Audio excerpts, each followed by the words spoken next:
Karena memang saya dikenal juga dulu seorang pendeta, tentunya menjadi suatu tantangan ya. Kok dia bisa begitu, kok dia bisa begitu.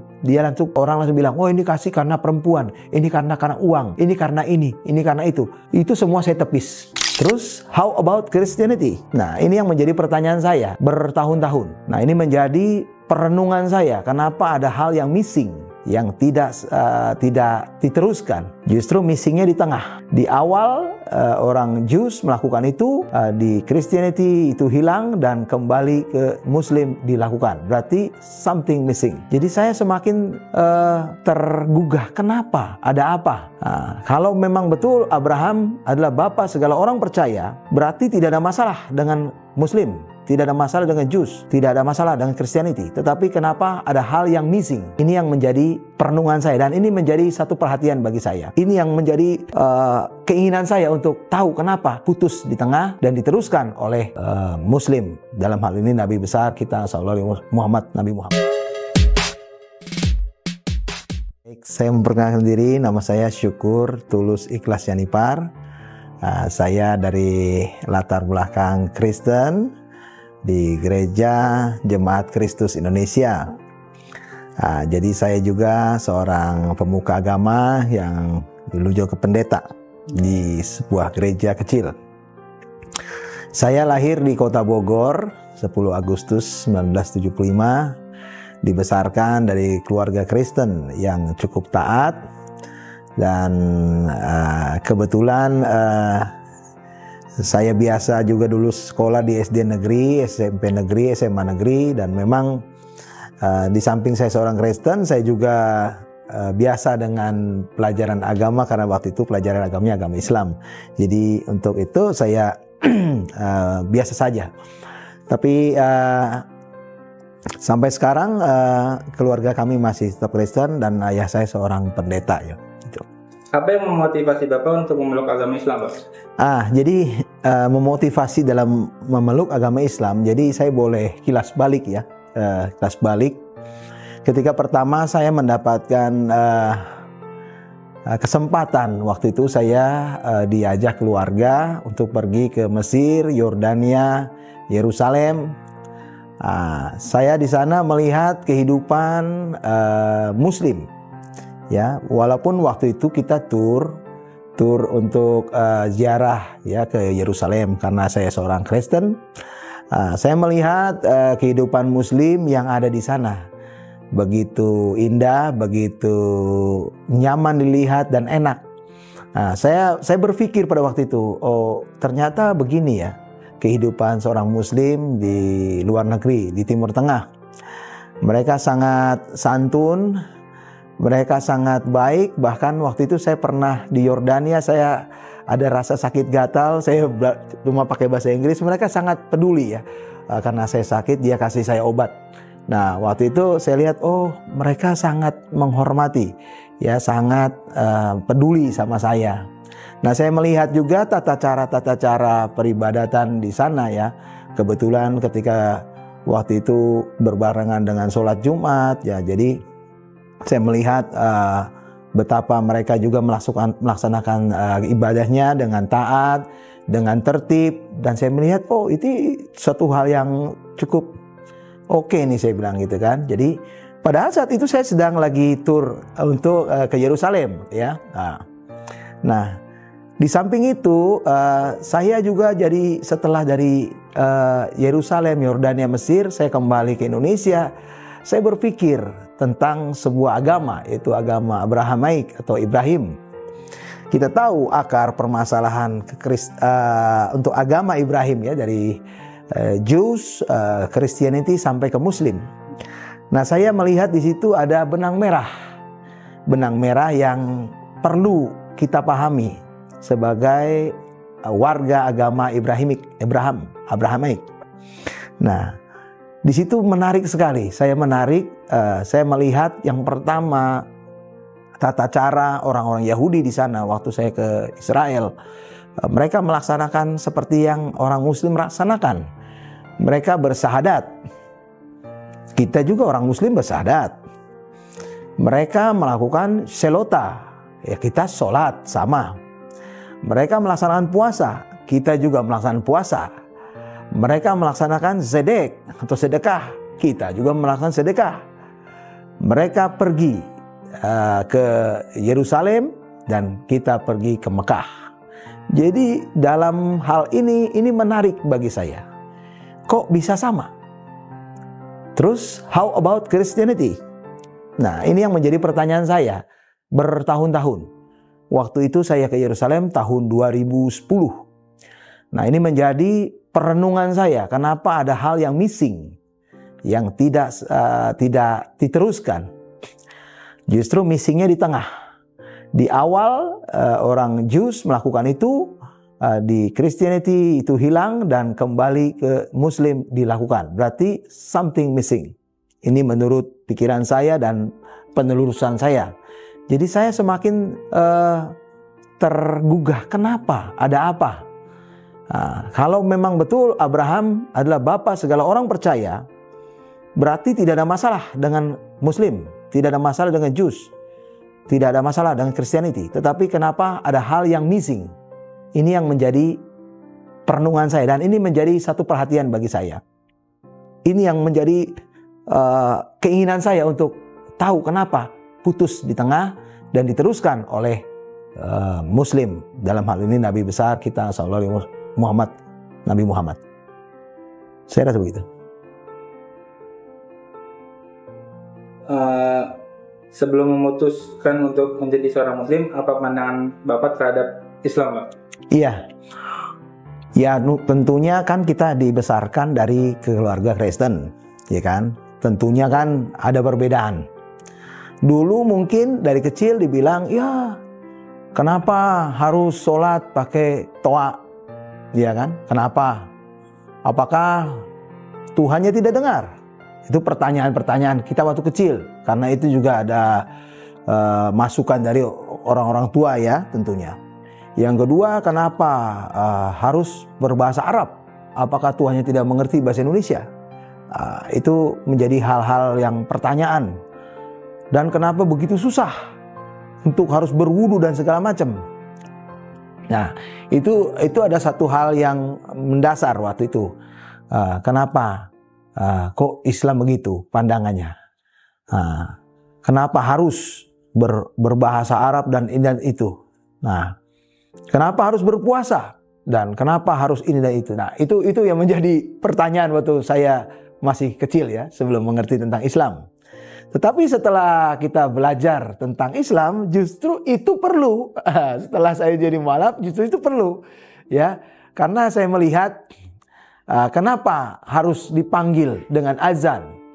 Nah, ya karena memang diingatkan. Manusia ini sifatnya pelupa. Ya, kadang kita lupa. Kadang kita lupa makan, lupa belajar, apalagi sholat. Sering lupanya manusia. Alhamdulillah kita diingatkan dengan adanya azan. Ya, jadi azan itu sangat penting ternyata saudara. Ya. Yang kedua, kenapa harus berbahasa Arab? Ya kan? Ya memang surah-surahnya berbahasa Arab.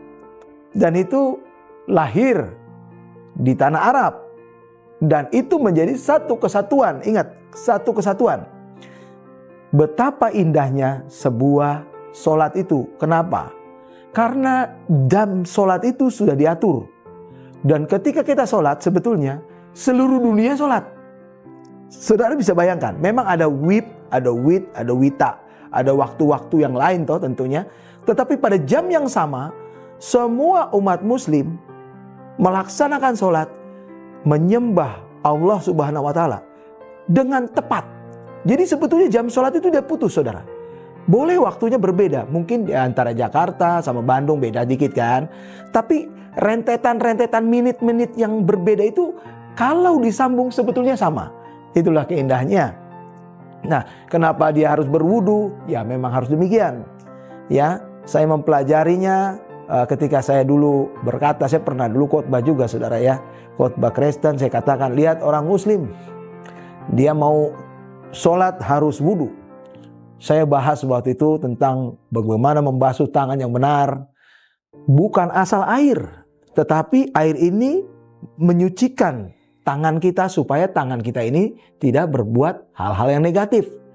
tangan ini harus mengerjakan yang benar, bekerja dengan benar. Sama kita berkumur, ingat itu mulut mesti dijaga. Mulut harus menjadi berkah, tidak boleh sembarangan berbicara. Makanya ada makna daripada wudhu itu sendiri. Demikian tangan, ya, dicuci supaya pekerjaan kita menjadi baik, menjadi benar. Demikian telinga harus mendengar firman Allah, mendengar yang baik, ya. Jadi semua, kaki pun demikian, harus kaki yang benar, berjalan di jalannya Allah. Jangan jalan sembarangan, seenak perutnya dewe. Nah, jadi itulah indahnya sebuah wudhu itu sebetulnya. Ini kadang-kadang orang tidak paham. Saya pernah diprotes, kenapa khotbahnya kok tentang wudhu? Emang itu, karena orang Jewish juga, orang Yahudi juga melakukan wudhu. Doa dia juga perlu membasuh. Bahkan Kristen Ortodok pun dia berwudhu. Nah, jadi itu kira-kira. Ada nggak pengalaman atau peristiwa tertentu yang membuat Bapak tertarik belajar lebih banyak tentang Islam? Ya, tentunya saya melihat kehidupan rekan-rekan saya, umat Muslim. Di Muslim itu yang satu hal yang saya sangat banggakan, mereka itu satu. Umat Muslim, umatnya Allah itu satu. Tidak melihat dia suku mana, dia tidak melihat kasta apa. Pengalaman yang paling hebat adalah ketika kita sholat. Dia mau jenderal, dia mau menteri, dia mau dokter, mau profesor, mau tukang beca. Ketika dia masuk, dia berwudu, dia masuk, dia buka tuh sepatu sendal, dia duduk berdiri dengan saf yang sama. Dipimpin, mungkin imamnya hanya seorang PNS yang kecil, ataupun imamnya hanya ya biasa-biasa aja lah. Tetapi semua bisa diatur. Semua bisa teratur dan semua bisa dipimpin. Artinya apa? Ada kerendahan hati. Umat Muslim rendah hati, mau dipimpin, taat kepada imam. Meskipun imamnya mungkin pangkatnya lebih rendah. Dianya mungkin jenderal, mungkin imamnya kopral. Tapi tetap namanya sebuah agama, sebuah aturan. Itu makanya Islam lebih taat, lebih teratur. Nah, saya sangat terlihat, oh begini ternyata. Waktu dulu pernah saya lihat presiden sholat ya di Masjid Istiqlal. Imamnya berbeda, bukan presiden, tapi presiden harus ikut ketika ruku, semua ruku. Nah, itulah hebatnya Muslim. Hebatnya Muslim ya. Jadi persaudaraan Muslim itu sangat luar biasa. Kemudian kalau ada kesusahan, orang Muslim tidak bisa melihat saudaranya susah. Itu yang luar biasa. Dia tidak bisa. Karena memang agama Islam mengajarkan harus membantu, menolong semampu kita, sekuat kita. Ya, jadi nggak boleh. Ya, jadi nggak boleh lihat orang susah. Itu hebat, itu pahala yang besar. Itu yang sangat. Ya, kadang-kadang orang kan tutup mata. Dia punya duit, lihat saudaranya susah, dia bilang, aduh saya nggak punya. Tapi orang Muslim nggak boleh. Seorang Muslim dia harus jujur. Dia mengerjakan sholat, dia memiliki sesuatu. Dia tahu hartanya adalah titipan Allah. Dan tidak ada yang kekal dengan hartanya itu. Jadi saya bersyukur sekali melihat tata cara kehidupan Muslim, ya, dan kehidupan yang lainnya tentunya. Bagaimana proses pencarian spiritual Bapak sebelum akhirnya menemukan Islam, Pak? Ya, jadi di samping dengan perjumpaan saya waktu perjalanan saya ke Yerusalem, saya bertemu dengan beberapa teman-teman. Waktu itu saya berbicara di sebuah pertemuan kami dulu di kantor. Ada Pak Haji, saya situ masih pendeta, beberapa teman-teman berbicara tentang akhir zaman. Akhir zaman, tentang bagaimana nanti, siapa sih sebenarnya nanti datang akhir zaman. Ya, jadi di situ dari orang Muslim berkata bahwa nanti Nabi Isa alaihissalam akan turun mengalahkan Dajjal. Nah, saya berpikir waktu itu saya bilang Yesus akan datang kali kedua. Yahudi berkata Mesias. Wah, saya berpikir juga di situ. Kalau ini memang orangnya sama, pribadinya sama, why not? Why not? Saya semakin termotivasi. Berarti Islam itu tidak ada yang salah, saya bilang. Semua dia jujur, terkonfirmasi, saya bilang. Nah, di situ saya mulai merenung tuh. Itu tahun 2014. Saya mulai merenung perkataan itu. Kami bicara sampai jam 3 pagi. Dan kami sangat seru sekali di situ bahwa kalau memang Isa alaihissalam nanti akan mengalahkan Dajjal, udah tepat. Wah, berarti kejujuran daripada Islam dalam hal ini Al-Quran, ya. Di samping itu Al-Quran jujur. Jujurnya apa? Ditulis semua dari mulai Taurahnya, ya kan, Injilnya, ya kan, surah-surahnya, dan itu tidak ada yang ditutupi. Bahkan kata Isa Al-Masih di situ cukup banyak, lebih banyak, ya, disebutkan daripada Nabi besar Muhammad sallallahu alaihi wasallam. Nah, itu menjadi konfirmasi juga buat saya.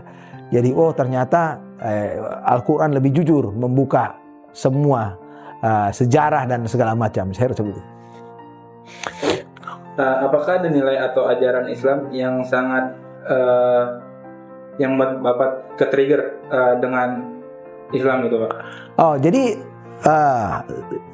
saya memutuskan menjadi seorang mualaf tentunya ada trigger.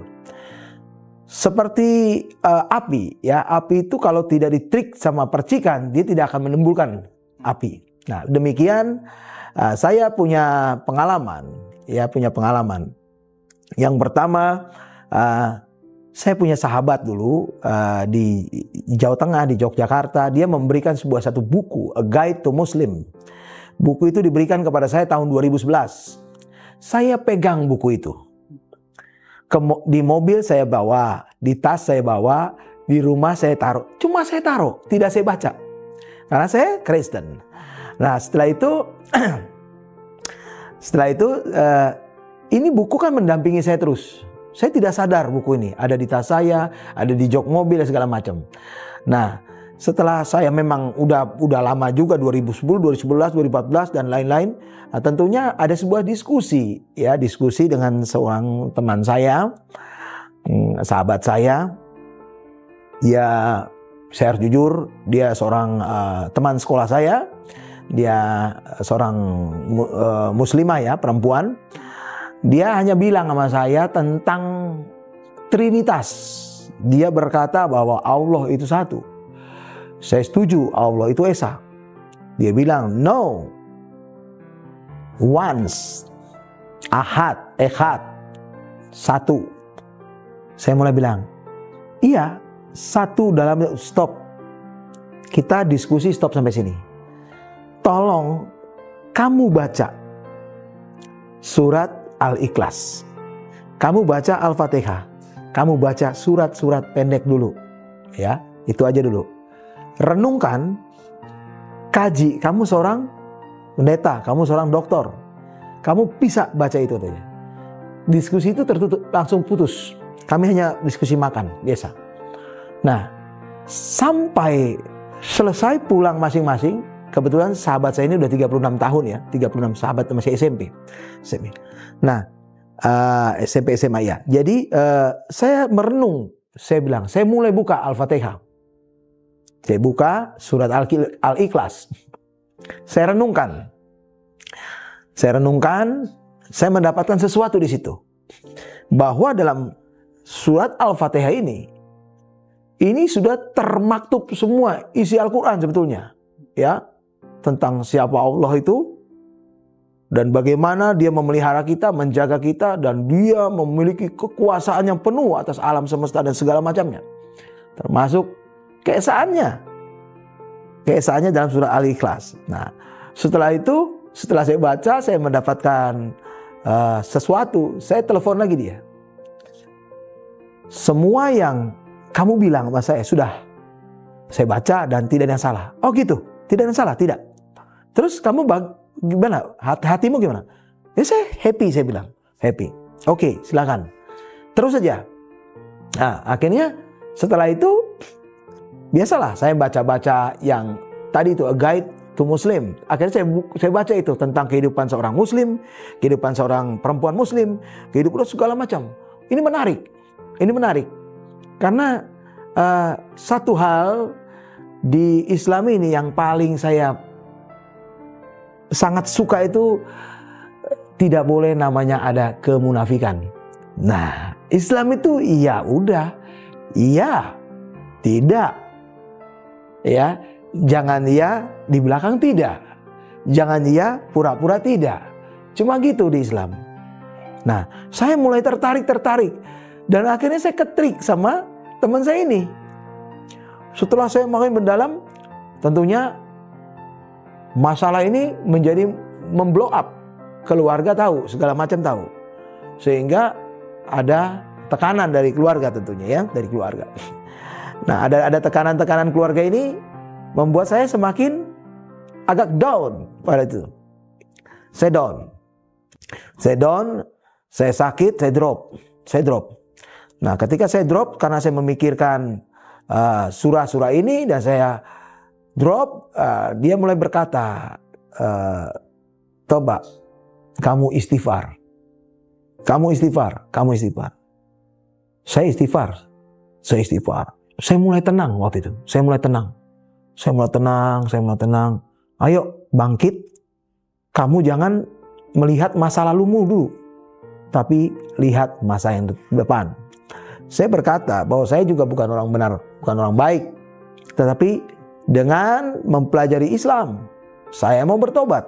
Saya mau menjadi orang yang hidup baru lagi secara Islam. Nah, ketika saya mulai pulih, setelah istighfar, nah ketika itu ada hampir seminggu saya merasakan gejolak di dalam pribadi saya, di dalam batin saya. Saya nggak bisa tidur. Saya bertanya langsung, ya Allah, apa maksud semua ini?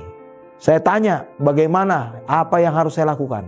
1 minggu saya nggak jelas tidurnya.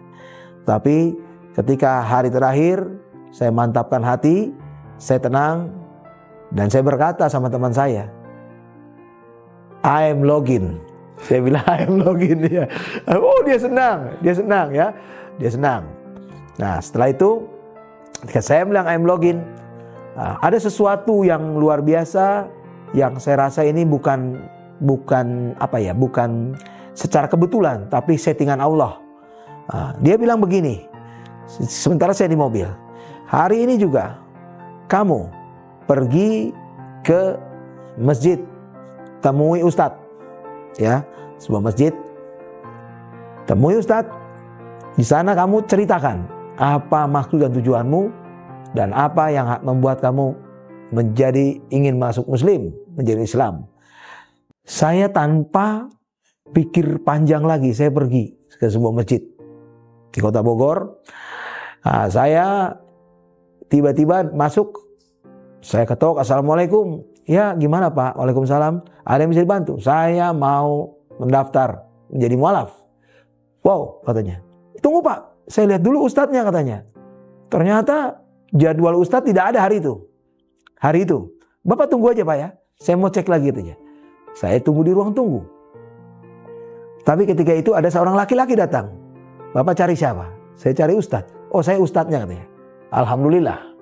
Nah, ketika itu saya berbicara, ustadznya bilang sama saya, sebenarnya Pak, hari ini saya tidak ada jadwal untuk ke masjid ini. Tapi saya diperintahkan Allah ke sini. Saya nggak tahu mau ketemu siapa. Ini settingan daripada Allah. Di situ saya menangis. Saya mencucurkan air mata bahwa omongan dari teman saya mengatakan saya pergi ke masjid. Dan di sana juga Allah mengkonfirmasi dengan ustadz masuk bertemu dengan saya.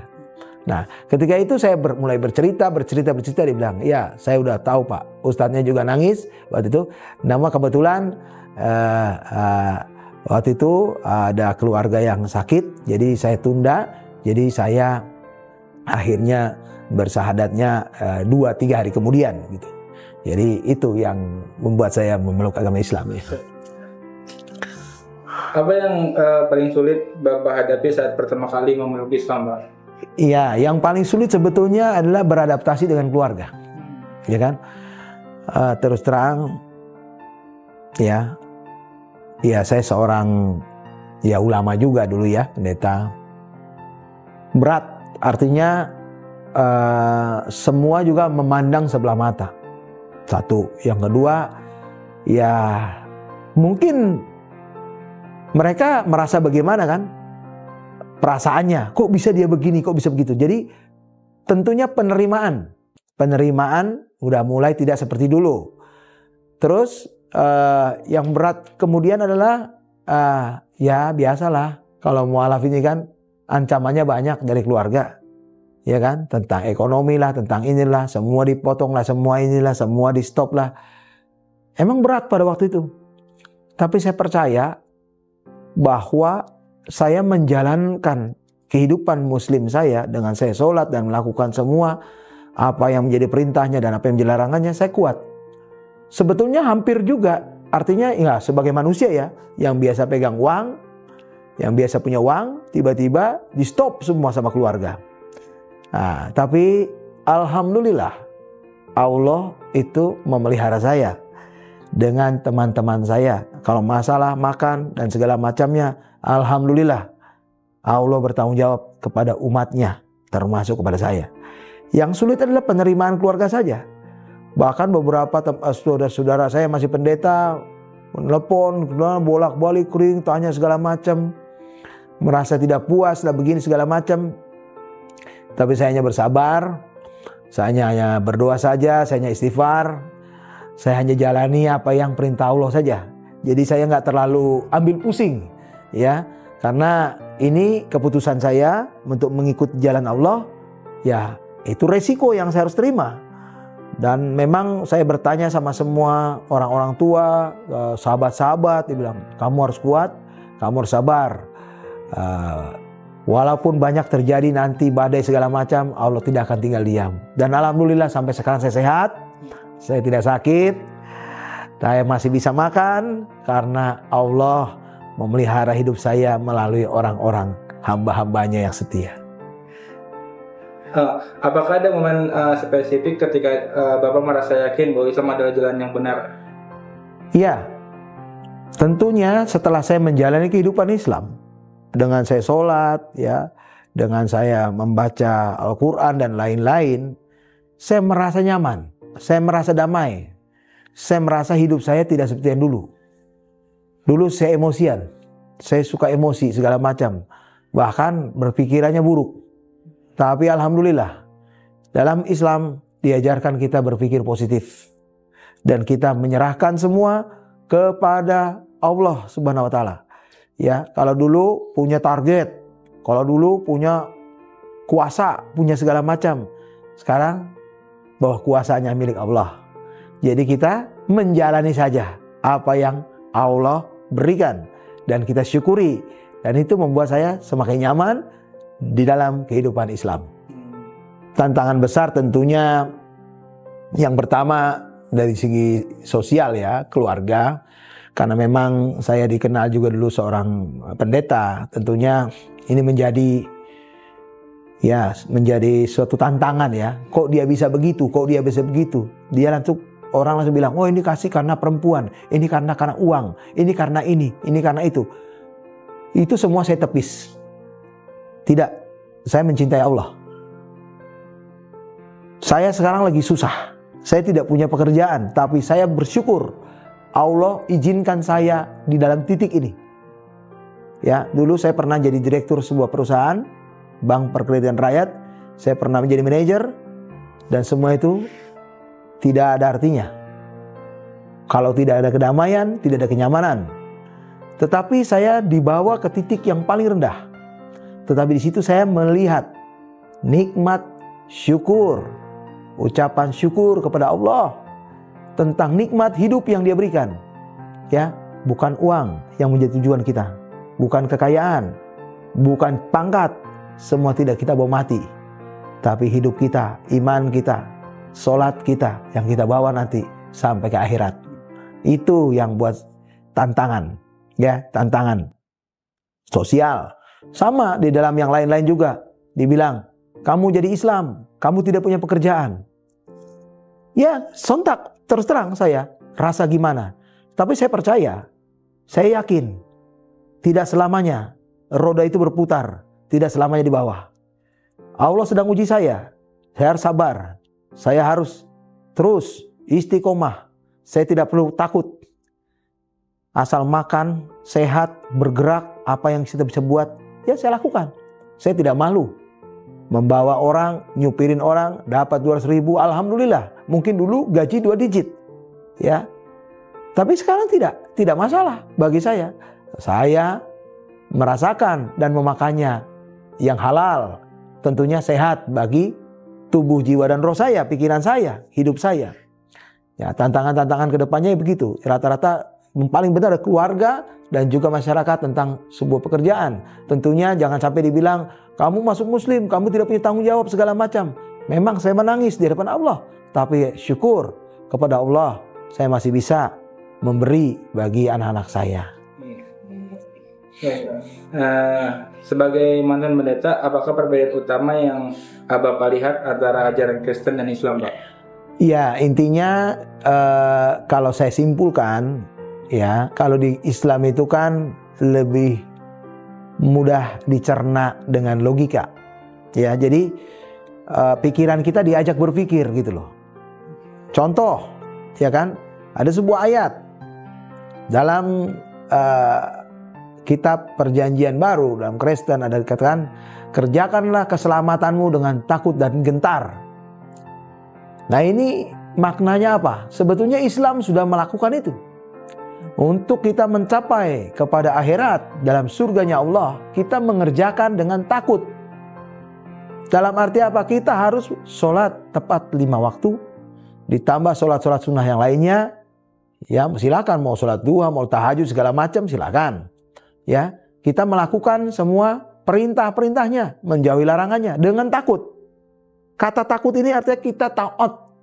Ya, jangan kita takut karena dinilai atasan, dinilai sama orang tua, bukan. Itu takut di dunia, tapi kita takut karena Allah. Kita melakukan semuanya karena perintah Allah.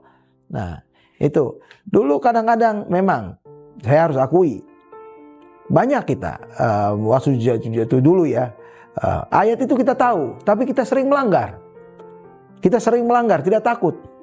Ya, untuk menghindari jam-jam doa, menghindari ini, menghindari itu pun terjadi. Tetapi alhamdulillah setelah menjadi muslim, kita sudah stay in tune, langsung tune tentang sholat bagaimana, jam-jam ibadah bagaimana, dan apapun memang itu harus kita lakukan dengan takut dan gentar.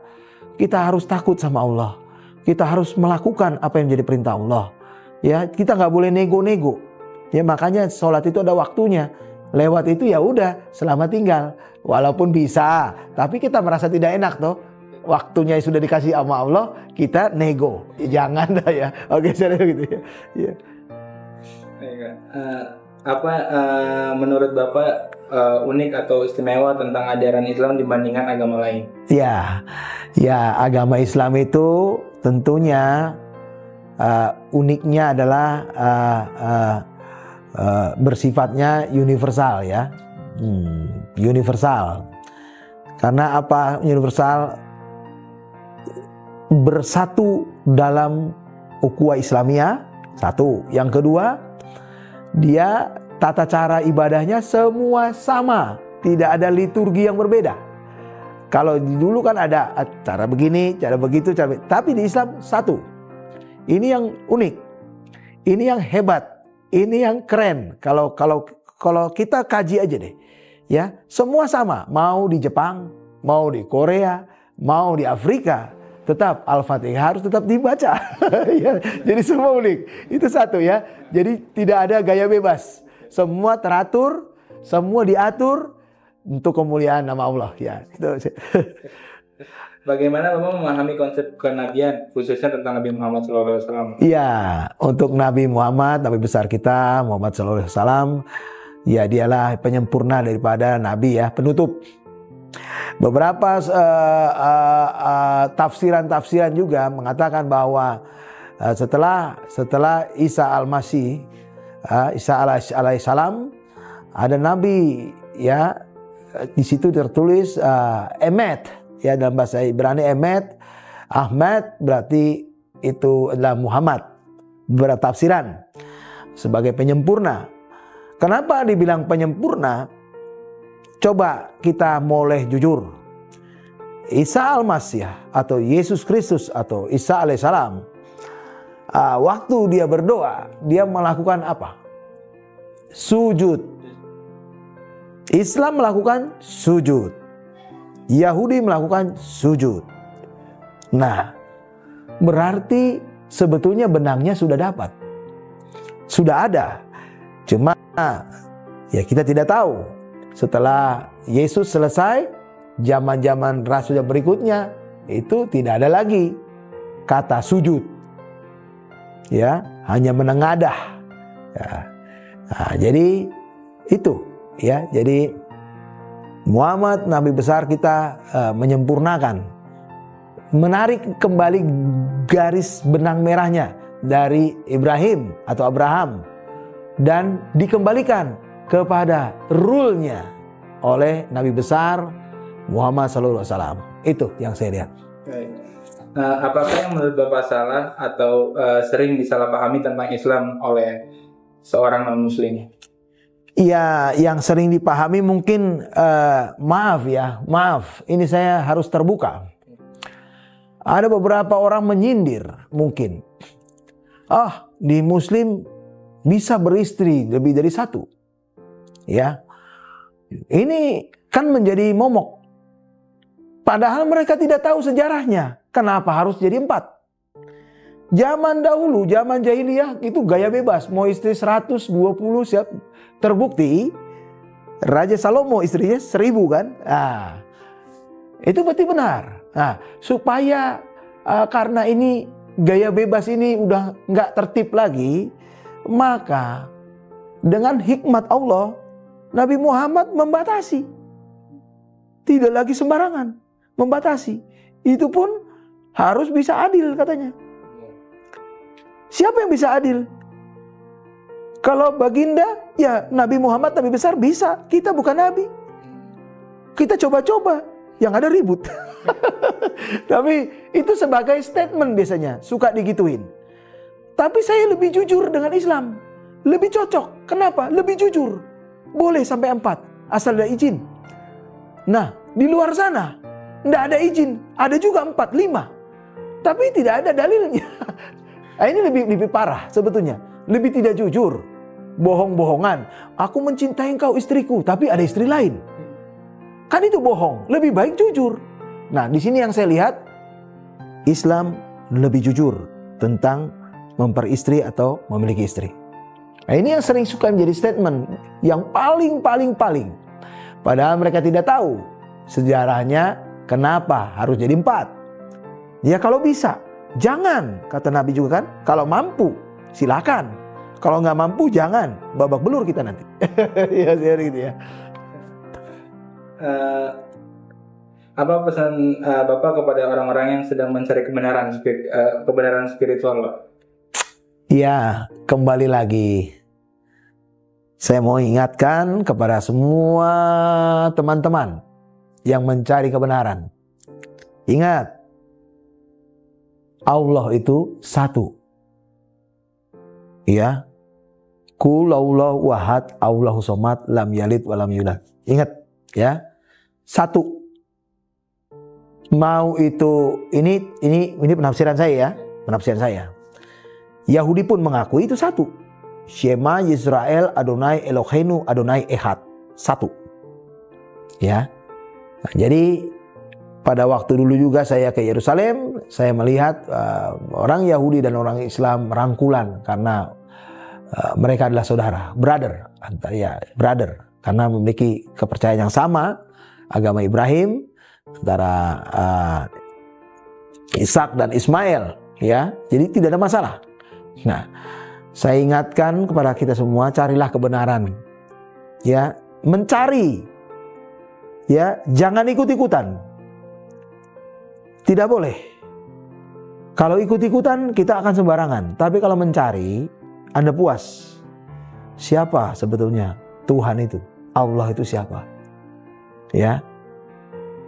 Berwujud apa dan segala macamnya silahkan. Cari, belajar. Ya. Jangan ikut-ikutan. Kalau ikut-ikutan itu iman kita tidak akan kuat. Ya, jadi teman-teman semua yang mencari kebenaran, banyak belajar. Silakan Anda mau baca buku Torah, orang Jews mau buku Al-Quran, silakan aja. Di mana Anda mendapatkan kedamaian ketika Anda membacanya, merasakan, disitulah panggilannya, peluklah itu. Bagaimana Bapak mendefinisikan kebahagiaan dan kedamaian setelah memeluk Islam? Wah, ini yang luar biasa ya. Setelah memeluk Islam, saya nggak mikirin lagi tentang dunia. Alhamdulillah, saya dicoret dari daftar ahli waris puluhan miliar. Saya nol dong. Yeah. Tapi kalau saya banding dengan Allah yang saya punya, saya milih apa? Saya milih Allah. Saya milih hidup kekal dalam surga nanti. Karena uang itu akan kita tinggalkan ketika kita mati. Tidak ada satu perak pun kita bawa. Ya, tidak. Kita membawa iman kita, sholat kita, perbuatan kita. Itu yang ditanya nanti. Bukan ditanya duitmu berapa, rumahmu berapa. Enggak, anakmu berapa, enggak. Sholatmu beres gak? Perbuatanmu sudah kau lakukan. Cuma itu. Nah, saya bahagia. Setiap saya sholat, ya, setelah sholat saya bahagia. Saya selalu mengusahakan subuh, maghrib, dan isya saya ada di masjid. Alhamdulillah. Terus. Dan memang kalau memang lagi di jalan sekalipun berat, ketika ada masjid waktu asar maupun zuhur, saya tetap ke masjid. Saya usahakan. Nah, ketika itu, setelah itu saya merasakan kebahagiaan, kenyamanan.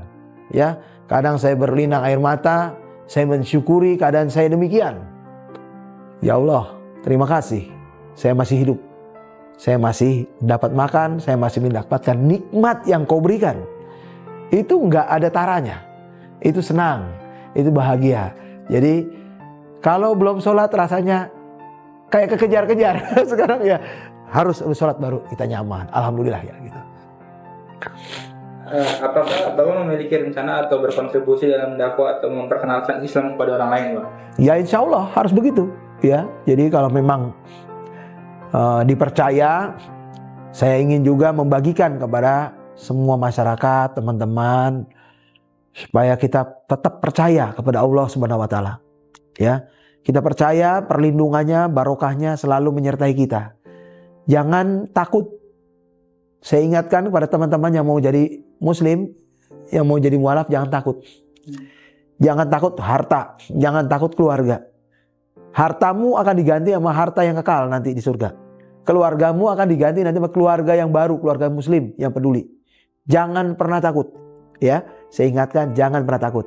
Berbahagialah, berbanggalah, bersyukurlah karena kamu akan terima semua itu seperti yang Allah akan berikan pada kamu. Itu.